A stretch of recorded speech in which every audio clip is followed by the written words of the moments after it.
Everybody has a different temperament and personality, and it's something that has to be developed, over a period of time.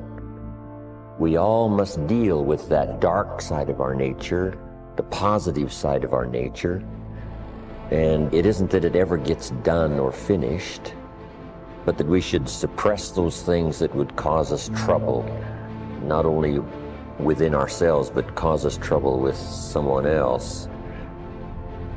You're not aware of that conflict going on, because conscious attention doesn't need ordinarily focus upon it. And so you don't get involved, and you're not anxious about what party is winning and what party is losing. They're keeping up a kind of balance.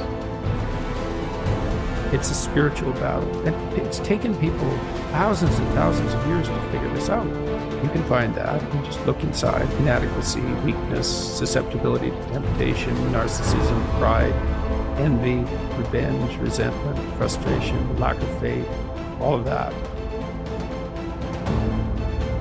So we spend a lot of our energy, a lot of our time, a lot of our work and our thoughts on how much stuff can I get, how much can I accumulate.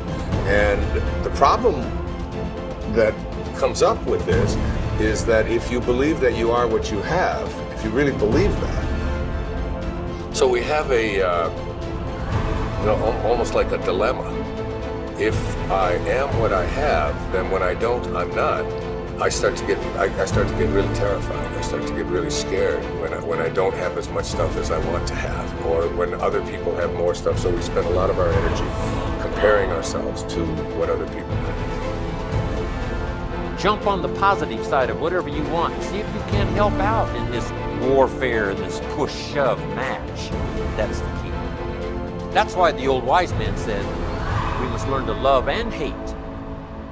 So underline that. You must learn to love and hate. And the illustration he used was, you must learn to love good and hate evil.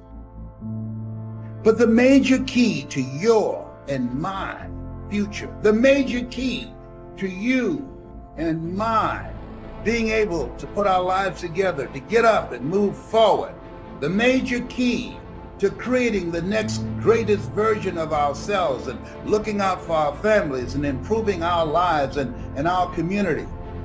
The major key is you. It's me. It's all of us. We have to decide that we're going to take responsibility.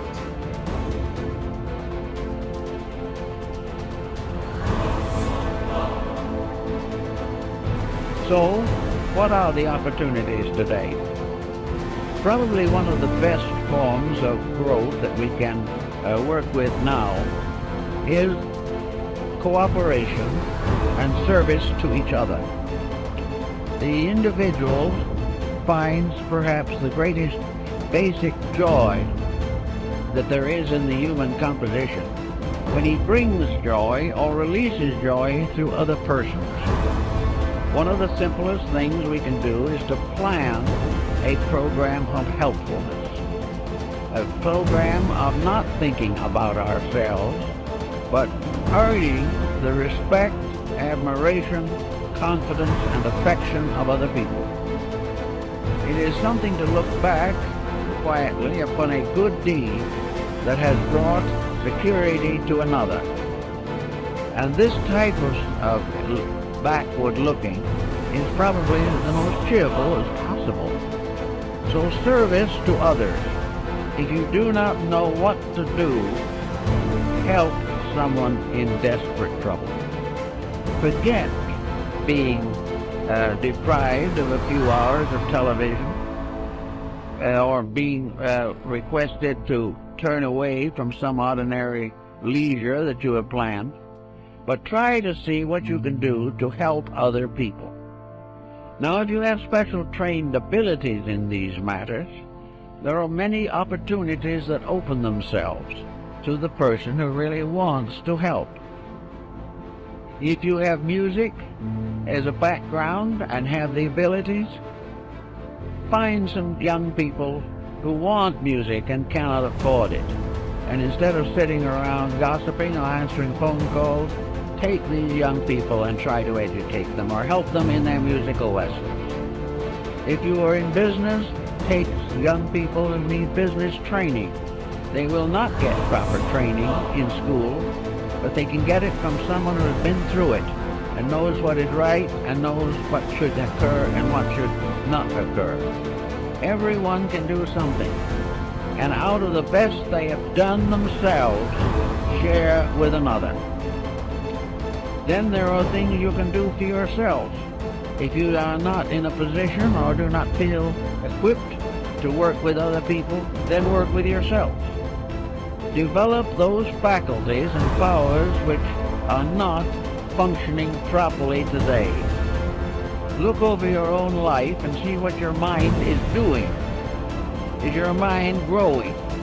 Or is it just heaping up one prejudice on top of another? Watch your thoughts and see whether or not you're instinctively criticizing things you do not understand, or have developed powerful prejudices which interfere with justice and judgment. Look over your own nature and then go to work on the problem that you find needs attention. It is not good, however, to try to simply convert yourself. To sit down and say, I shouldn't hold that attitude, is usually not very meaningful. What you really should do if you dislike a certain condition is get into that condition yourself. Move in on it and find out why people think the way they do. Instead of criticizing from some set point within yourself, find out why other people are not more successful in their judgments. I know a number of persons who have simply gone into various walks of life which are not their own in order to find out how other people really live. And it is almost certainly an eye-opener. If you do not wish to go through all this, it then is the best attitude you can have is to believe firmly that every individual is doing the best he can for what he is. And it is always important to try to estimate what he is and help him to become better.